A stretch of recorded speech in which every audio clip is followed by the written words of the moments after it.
Evelyn Moore was 26, and the town she called home had long forgotten the sound of summer. It was the kind of place where winters came early and overstayed their welcome, where silence lived in the snowfall and dreams melted like the morning frost.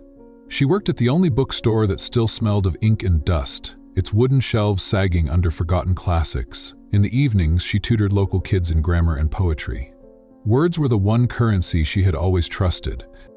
Her life was quiet, predictable. It wasn't glamorous, but it was hers.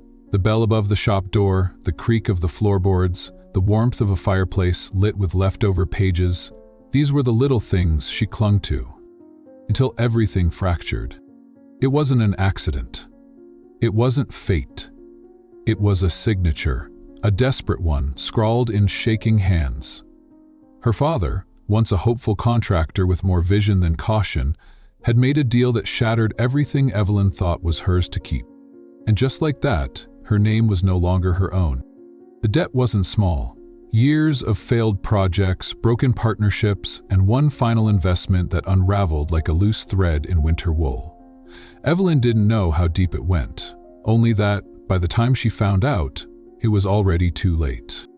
Her father didn't look her in the eye when he told her. Didn't say, "I'm sorry." He just handed her a folded envelope and whispered, "It was the only way to save you." Inside was a contract. 12 months. 1 year. That was the length of her sentence. Signed away to a man she had never met, but had heard about in murmurs and headlines.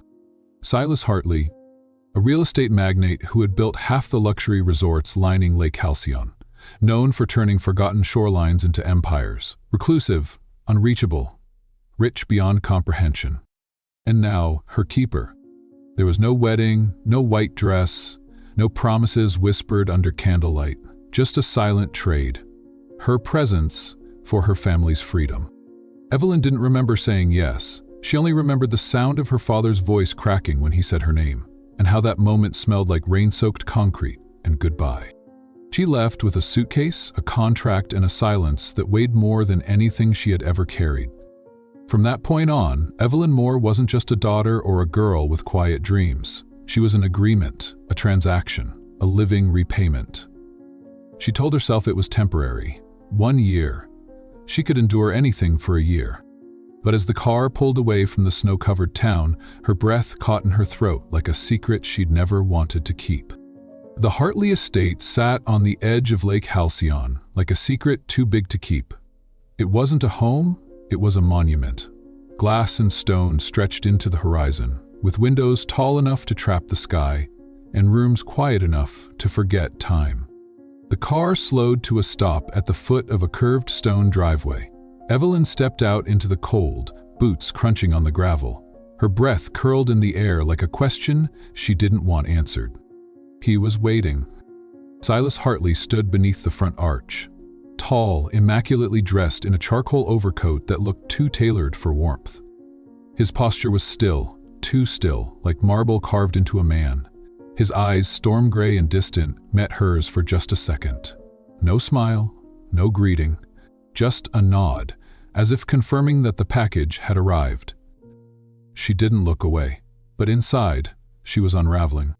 A woman in black, older, her expression unreadable, appeared at her side and led her inside without a word. The silence of the mansion was so complete it pressed against Evelyn's ribs. Every footstep echoed too loudly. Every breath felt like it might be the last before something broke. Upstairs, the room she was shown into shimmered like a dream she didn't want.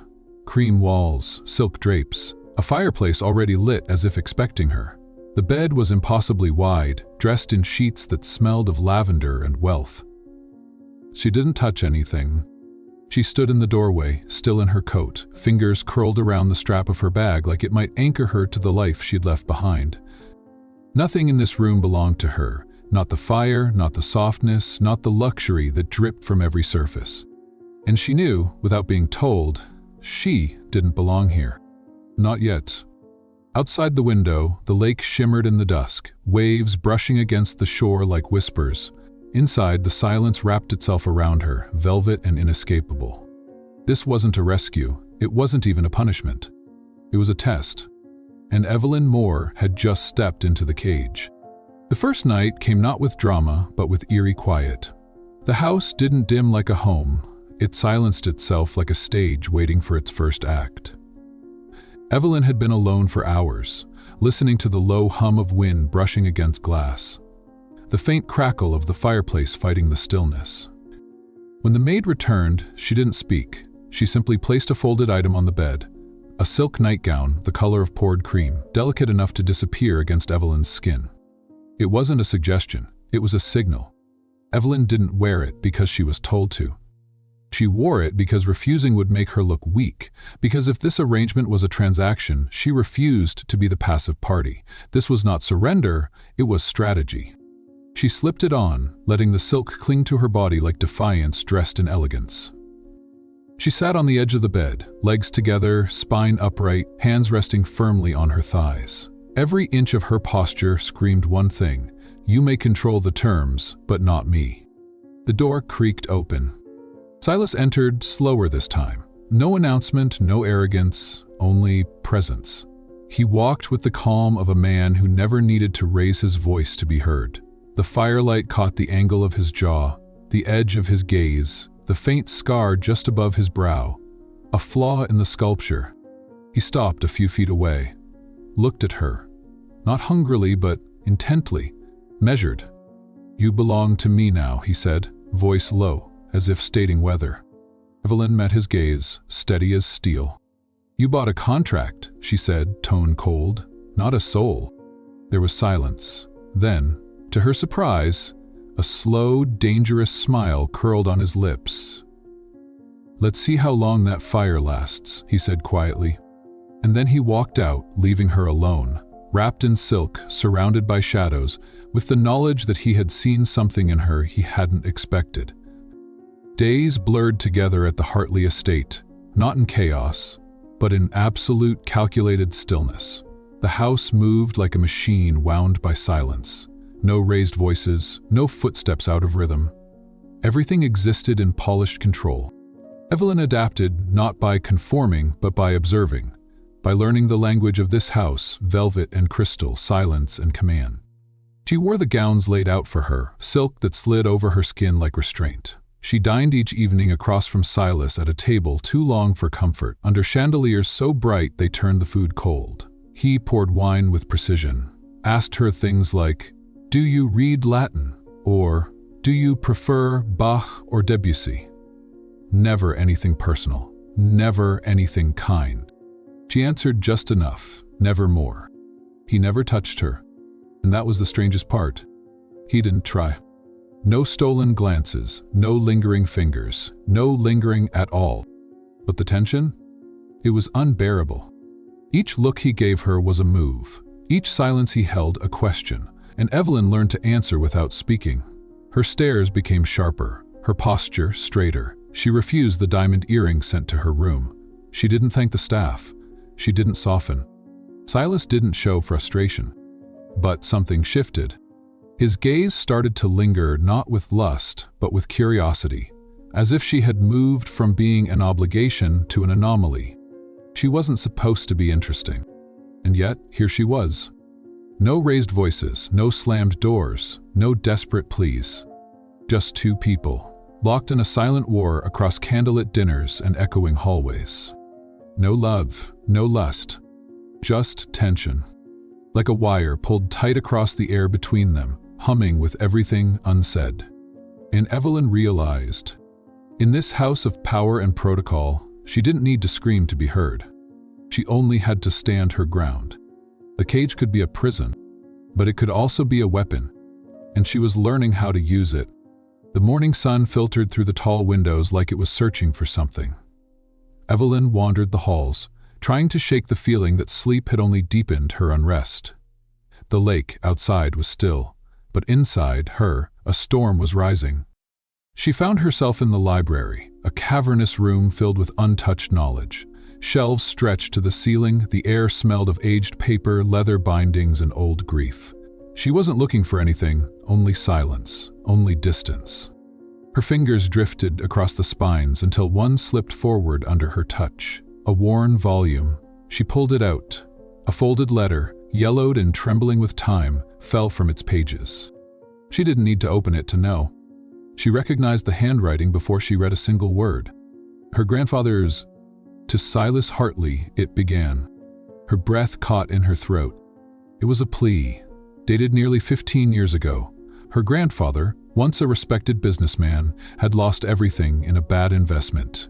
The letter begged for help, for a lifeline, for mercy. Evelyn's hands shook as she read. The words were desperate, human. Her grandfather had believed in Silas, seen something in him beyond money. But the silence that followed must have been deafening, because Silas had never answered. Until now. Now, he wasn't just a man tied to her through a contract. He was the echo of a choice never made, the shadow behind the collapse of her family's legacy. And he had never told her. He had watched her arrive, watched her fall into his world, and said nothing. It wasn't coincidence. It wasn't fate. It was something colder, deeper. Design. She held the letter for hours, read it again and again until the ink felt burned into her skin. Not because she needed to be sure, but because part of her wanted it to be untrue. And part of her knew it wasn't. She thought about hiding it, pretending it didn't matter. That it was just an old man's mistake, not a pattern written in her bloodline. But the silence in the house that day didn't feel protective anymore. It felt complicit. And Evelyn realized if she didn't speak now, she'd carry this silence just like he did. That evening, she stood at the edge of the terrace, the lake whispering beneath her. The paper in her hand was brittle, fragile, and heavier than any silence between them. When she turned, Silas was already there. And in his eyes, she saw it. Not guilt. History. The terrace was cold, but Evelyn barely felt it. The letter crinkled in her hand, brittle and worn, trembling like her breath. The lake below was dark and endless, reflecting nothing but the sky's indifference. She didn't flinch when she heard footsteps behind her. Silas stopped a few feet away. He didn't speak. Neither did she. Not at first. Then, softly, "You knew my grandfather, you got his letter, so why didn't you ever tell me?" He stayed still, his hands in his coat pockets, eyes on the horizon. When he finally spoke, his voice was low. Honest. "I did," he said. "I read every word." "Then why?" Her voice cracked, not with rage, but something sharper. Disappointment. "I wasn't who I am now," he said. "I was a boy clawing his way out of debt. I couldn't help him, I didn't know how, and I hated that." She turned to him, eyes burning. "But you could have told me." "I know." He looked at her then. Fully. No walls, no distance. "That letter, it's my scar, Evelyn. I've carried it for years." He stepped closer, carefully. "And you," he whispered. "You're the only person who's ever made me want to face it." Evelyn tightened her grip on the paper. She didn't move away, didn't raise her voice, but her silence was louder than thunder. Because for the first time she saw not a man who had broken her family, but a man still haunted by who he used to be. And maybe, just maybe, that made them more alike than she ever wanted to admit. They didn't speak again on the terrace. The silence between them didn't feel empty anymore. It felt full, heavy with truth, with the weight of things both broken and unspoken. Evelyn turned away first. Not out of defeat, but because she had said what needed to be said. She left the letter in his hand and walked back inside. The house felt different that night. Not because the walls had changed, but because she had.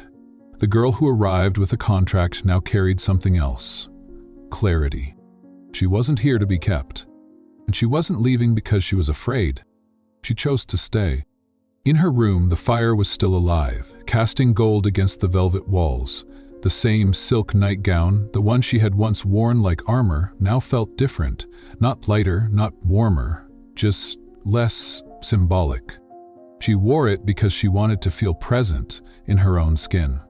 When Silas knocked, she didn't brace herself. He entered quietly, his step softer than usual, his presence less like gravity and more like breath. He didn't speak, didn't reach, just looked at her like she was no longer part of a deal, but a decision. And Evelyn didn't move away when he came closer. His hand brushed hers, asking rather than taking. His touch was careful, reverent, as though this wasn't permission, but a privilege he wasn't sure he deserved. "I don't love you," she said, voice barely a whisper, heart louder than ever. He nodded, eyes on hers. "I know. And I don't owe you anything." "You don't," he replied. There was a pause, soft and sacred. "But I want to give you something," she added, her voice steady. "Something real." And she did. Not her love, not her submission, but her choice. That night, Evelyn stayed, not as collateral, but as herself. And that made all the difference. 2 years had passed since Evelyn chose to stay. Not because she forgave everything, but because she wanted to build something from nothing with her own hands. The lakeside estate no longer felt like a cage. It felt lived in, loved. Evelyn sat barefoot on the living room floor, a mug of tea in her hand, sunlight warming her skin. Their son napped in her lap. Their daughter giggled as Silas tried, poorly, to braid her hair. He looked up, strands tangled between his fingers. "I'm better at spreadsheets." She laughed softly. "But this matters more." And it did. Because this life wasn't perfect. It was chosen. Together. And somewhere, in the echoes of that old contract, a new story had quietly begun.